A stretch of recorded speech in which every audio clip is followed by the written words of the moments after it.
Hello students, welcome back to my channel. देखिए ये chapter हम पूरा पढ़ चुके हैं। अब इसका हम क्विक रिवीजन करेंगे। स्मरणीय बिंदु हम कर रहे थे क्लास 8 साइंस का चैप्टर नंबर 9, तो हम उसका एक क्विक रिवीजन कर लेते हैं।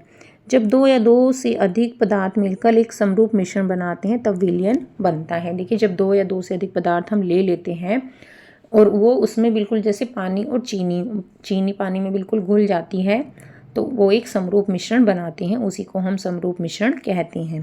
किसी ठोस पदार्थ को दर में घोलकर बनाए गए विलयन में ठोस घटक को विलय तथा दर घटक को विलायक कहा जाता है। देखिए हमने पानी में चीनी डाली तो जो चीनी है उसको विलय बोलते हैं और जो पानी है उसको विलायक बोलते हैं। दो द्रवों को मिलाकर बने विलयन में कम मात्रा में उपस्थित घटक को विलय तथा दूसरे घटक को विलायक कहते हैं। देखिए चीनी और पानी हमने मिलाया है तो चीनी की मात्रा कम है और पानी की मात्रा ज़्यादा है, इसलिए जो चीज़ कम होती है उसको विलय बोलते हैं और जो ज़्यादा होती है उसको विलायक बोलते हैं। तो चीनी यहाँ पर विलय है और पानी विलायक है।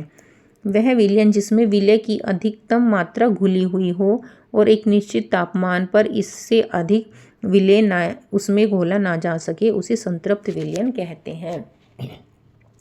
जैसे आपने चीनी को पानी में डाल दिया, घोल लिया है और तो अब क्या हो गया, चीनी ने घुलना बंद कर दिया है, अब उसमें और चीनी नहीं घुल रही है, तो जो सॉल्यूशन बना है, विलयन बना है, उसको संतृप्त विलयन कहा जाता है कि इसमें अब और चीनी नहीं घुलेगी।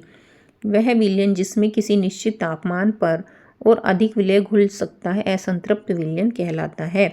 अब पानी में आपने चीनी घोलनी शुरू की, ठीक है, एक चम्मच डाली घुल गई, दूसरी डाल रहे हैं घुल रही है, तो अभी जब तक घुल रही है तब तक वह विलयन असंतृप्त विलयन कहलाता है और जब घुलने बंद हो जाएगी तो उसको संतृप्त विलयन कहते हैं। घुलनशीलता या विलयता विलय की वह अधिकतम मात्रा है जो किसी विलयन या विलायक की एक निश्चित मात्रा 100 ml में किसी विशिष्ट तापमान पर घुल सकती है। अब घुलनशीलता या विलयता क्या है? कोई विलय जब एक निश्चित मात्रा ले ली हमने पानी की, पानी हो गया विलायक, तो उसमें जितनी तापमान ले लिया हमने, जो रूम टेम्परेचर है, ये नहीं कि उसका हम टेम्परेचर बढ़ा रहे हैं, तो जितनी भी चीज़ उसमें घुल जाएगी तो उसको हम उसकी विलयता बोलते हैं। सामान्यतः तापमान बढ़ने पर द्रवों में ठोस पदार्थों की घुलनशीलता बढ़ जाती है और गैसों की घुलनशीलता घट जाती है। देखिए जो रूम टेम्परेचर होता है, अब द्रव में हम चीनी मिला रहे हैं, ठीक है, 1 चम्मच मिला दी, 2 चम्मच मिला दी, तो फिर क्या हुआ, घुलनी बंद होगी। जैसे ही हम उसका टेम्परेचर बढ़ा देंगे, गैस पे रख के हम चाय को गर्म कर देंगे तो चीनी उसमें और ज़्यादा घुल जाएगी। और जैसे ही गैसों की घुलनशीलता क्या है, तापमान बढ़ने पर कम हो जाती है। किसी वस्तु में उपस्थित पदार्थ की मात्रा को उसका द्रव्यमान कहते हैं। अब द्रव्यमान क्या होता है, कोई भी, मान लिया कोई आपने बर्तन लिया है, अब उसमें कुछ सामान रखा है, तो जो उसके अंदर की जो क्वांटिटी है सामान की, उसको द्रव्यमान कहते हैं। किसी वस्तु या पदार्थ द्वारा घेरे गए स्थान को उसका आयतन कहते हैं। देखिए किसी वस्तु या पदार्थ जो भी स्थान घेरती है, जगह घेरती है, उसको उसका आयतन कहते हैं। द्रव्यमान और आयतन मापने के लिए प्रयुक्त उपकरण क्रम से तौलतुला और मापक सिलेंडर होता है। देखिए द्रव्यमान और आयतन हम किससे निकालते हैं, तो तराजू से। जो सॉलिड चीज़ें होती हैं उसको हम तराजू से तौलते हैं और जो लिक्विड चीज़ होती है उसको हम मापक सिलेंडर से तौलते हैं। यह मैंने आपको चैप्टर में पढ़ाया था।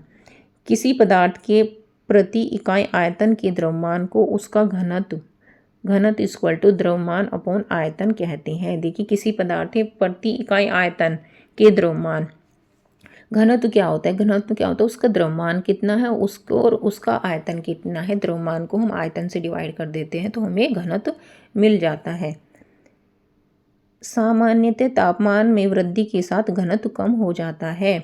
जैसे ही तापमान में वृद्धि होगी तो घनत्व कम हो जाता है एवं पदार्थ की अवस्था के आधार पर दाब घनत्व को अलग अलग प्रकार से प्रभावित करता है। अब देखिए पदार्थ किस तरह का है तो उस पर दाब का इफेक्ट उसी तरह से पड़ता है।